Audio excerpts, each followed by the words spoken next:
Bill Russell, Amin, before our time, and we talked to Howard Bryan about this earlier. Your thoughts here as somebody who cares about the game very deeply. Well, I said this. I had to go on the radio live yesterday after I was done with my show because the unfortunate news broke. And what I said was, basketball, we are gifted and cursed by being the baby sport in terms of pro sports. Football, baseball, and hockey have all been around over 100 years or just about. And meanwhile, basketball, we just turned 75, pro basketball. And so for us, we don't have the concept of legends who lived a long time ago who none of us saw play. Like baseball can talk about Babe Ruth and football can talk about, the guys that played in the black and white pro football era and all that stuff.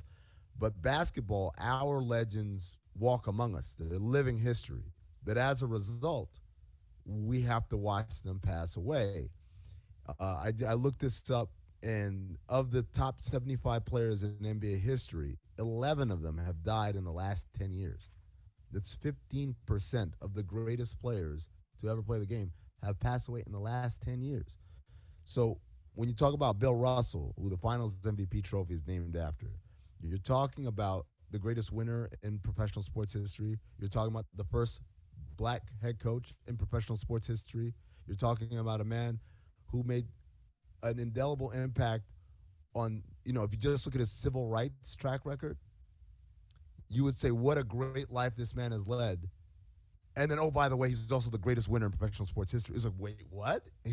While doing this, he also found the time to play basketball better than anyone ever in the history of the game. Where will he be regarded more excellently? I mean, like in terms of memory and icon, is it greatest winner ever, or is his work and his way of being, can it be comparable in terms of excellence when you hear people talk about the human that he was and the way he protected his dignity in the face of some pretty awful racism? Yeah, in a weird way, both. And I'm not saying that as a cop-out, but it's like it's rare when you get someone who's so excellent at both that he is appropriately regarded, I would say. We had a caller who was saying, oh, this guy never got his just due. I'm like, nah, I wouldn't say that because, first of all, the Finals MVP trophy is named after him. Second of all, anytime this guy walked in a room, it didn't matter the age of the players in the room. Everybody gravitated towards him. Everybody knew who he was, and everybody sought him out and tried to hear things. Stories and philosophies and all that stuff. So he's one of those guys where I think he was properly regarded. And this is crazy. I don't think this has ever happened before. Amin is alleging it is the highest form of flattery and eulogy you could give a sports figure. You're alleging here publicly. I can't believe you're saying it. Bill Russell is above overrated.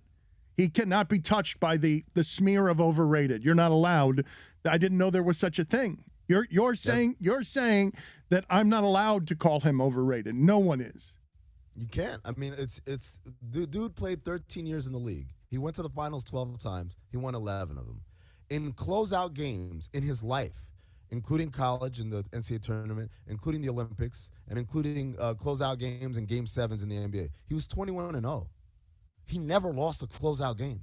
So when you start kind of going through his track record of success, you realize, I'm pretty sure in high school he didn't lose any closeout games either, by the way. I just don't know what the number is, including the high school games. But he was 4-4 in high school. They just don't use those. Like it was, they just started the counting when he got to the first of the 21. It was unbelievable. You lost to this guy named Stubby Griskin. It's an underregarded part of the history of Bill Russell. 2-6 in closeout games, 8th grade through high school. You want to hear how underrated he was? He was like a world-class high jumper, and this was pre-Fosbury. What's the Fosbury flop? Flop, yes. Yeah.